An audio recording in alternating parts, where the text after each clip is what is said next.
Honestly, Andrew, don't even worry about this black eye. I'm covering it. You're gonna look amazing for your date tonight. And honestly, I think you're good. Sexy. All right, you wanna check the mirror? Yeah. Okay. I deserve this somehow. Living glam, living rock, living with Jonathan and Katy. Welcome to Living with Jonathan and Katy. I'm Katy French, and Lance finally lifted the restraining order.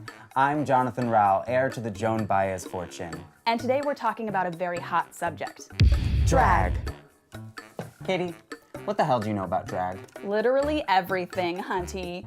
I've watched 1.5 seasons of Drag Race, so I'm pretty much an expert. Oh, what do you know about drag, sis? Well, I'm a gay man who does not do drag, so naturally I have many opinions on drag. So today we have invited a real live drag queen here to talk to us about this popular art form. Please welcome Silver Lake icon, Tony Soto. Yay! Yay! So I just want to get right into it. Let's do it. How long have you been doing drag? I started doing drag in 2002. I worked at a gay bar, and they had this like fundraiser thing where all the male employees would dress in drag. So that was the first taste of it. And then like come 2006, that's when she really just went. How long does it take you to get into drag? I would love to just take my sweet time. If I could have like 6 hours, I'd do it. I can get done in 90 minutes if I have to. If you want a beautiful face, you better give me 3 hours. Are you talking to me personally? Why did you decide to go with your own name? Honestly, I love hearing my name, and so now I hear it even more. What makes you a Silver Lake icon? Oh, girl, someone wrote it on a press release, and I was like, that sounds rich. There is honestly nothing more LA than just giving yourself a title like that. Yeah. And being like, "I'm You here." should try that in your next, be like Royal Jonathan Rowell. or Yeah, something. San Gabriel Valley's faggot prince. I Yes, don't know. ab- I do love that you changed to Tony Soto because it does actually also give like Latino visibility. Well, thank you for calling me that, because I worked very hard to look like a rich white woman. Speaking of rich white women. Yes. How much do you love white women at drag brunches? A lot? Listen, if it wasn't for white women, we wouldn't have jobs. Thank you. So we have to tolerate y'all. I think that white women separate from gay men are fine.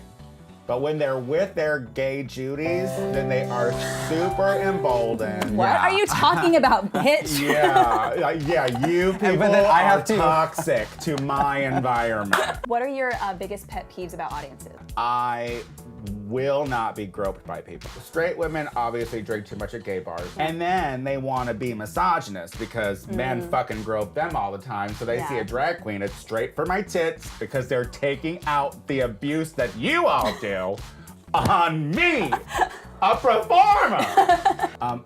Don't try to lip sync the same song from the audience when a performer is performing. Katy, Um, I will be right here on just on the computer. She'll be making tea, and I will just lightly, because I'm just doing something, just sing something. She will come in and be like, oh yeah, and I'm like, I have talent. I can't help it. Please. and tip, you know what I Yes. mean? And tip, and also don't go to the performer and be like, wasn't really a fan of that. I don't need to be reminded that I'm mediocre.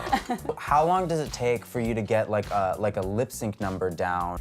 I learn one song a month, and then every show gets that song. And I also want to talk about gay men who don't do drag and their reaction to drag queens, because I feel like there are gay men who absolutely love drag, and then there are gay men who are so uncomfortable by the presence of a drag queen. Yeah. There's a lot of things about masculinity that gay men still want to hold on to, and since drag queens are kind of a slap in the face to that, if you're not into drag, then you need to find the clubs that you go to where drag's not a thing. If you are a gay dude who likes drag, that's great, but we don't need your opinions. So what do you think about the pros and cons of RuPaul's Drag Race? A pro is that more people know about drag, but a con is that everyone thinks they're gonna be rich. There are these new girls that are being born all the time who have this impression that, oh, I'm going to, A, get on the show, which is like you're probably not. You have to like this. This isn't fun. You know what I mean? Like, it isn't, like, it's super uncomfortable. It's super hot everywhere you go. Yeah. Now, there's these over-opinionated kids who've never been to a gay bar. Right. Who's never really experienced true drag. True drag isn't done at, like, 2,000-seat houses. Yeah. You know what I mean? It's done at a fucking dive in a town 2 towns over from your bullshit town. Unless you know the drag that I know, which was, there's a sadness to it.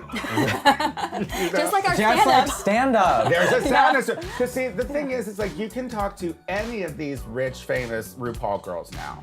And when they go to a club, they get dressed in a closet too. And a con is that there are girls that have been working for years and years and years who will never experience the fame that they deserve because the market's saturated.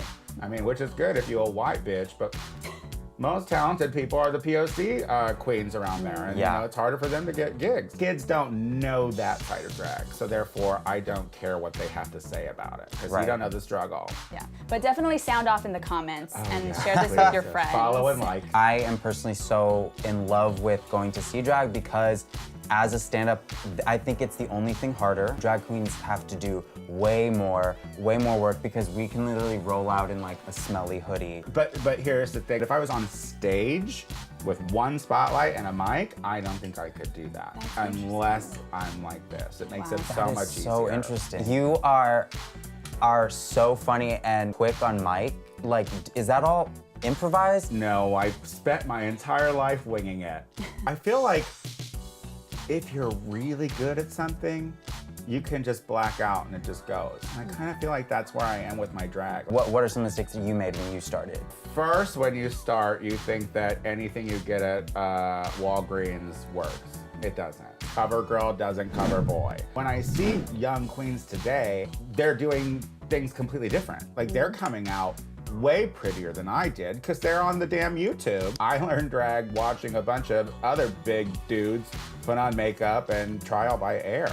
Tony Soto, thank you so much for coming on so our show. much. So fun. Thank you for having me. We do have one more thing we would like you to do. Sure, of course, I'm sure. We want to lip sync for our lives in front of you, and we would like you to read us for Phil. Oh, easily done. So let's take Tony to the library. Yes.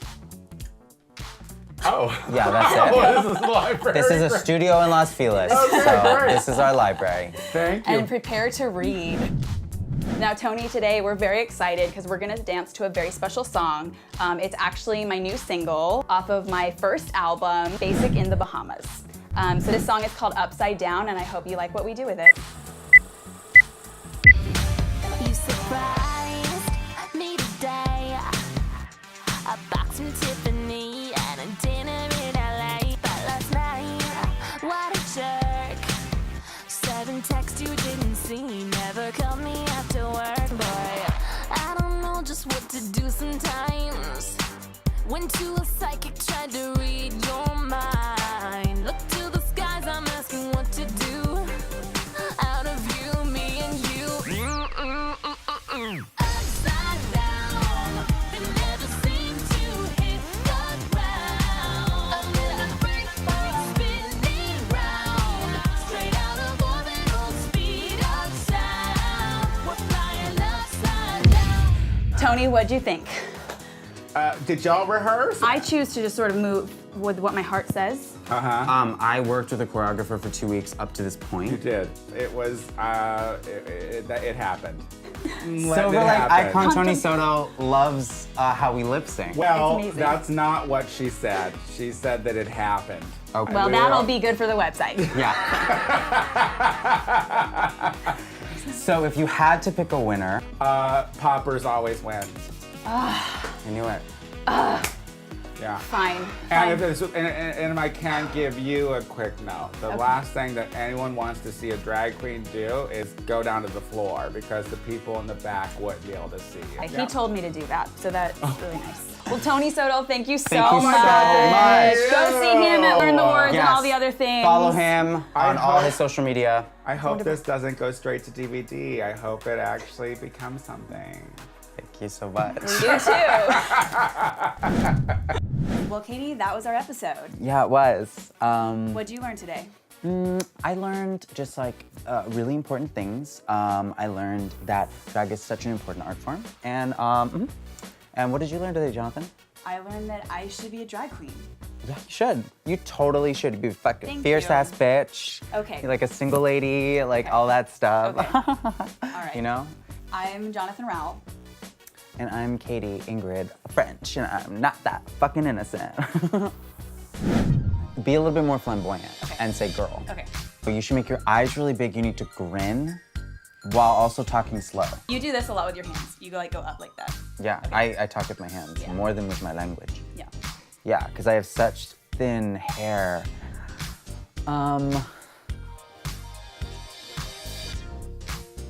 Just gonna relax tonight and do some like essential oils and listen to Beyonce and Lemonade and like work.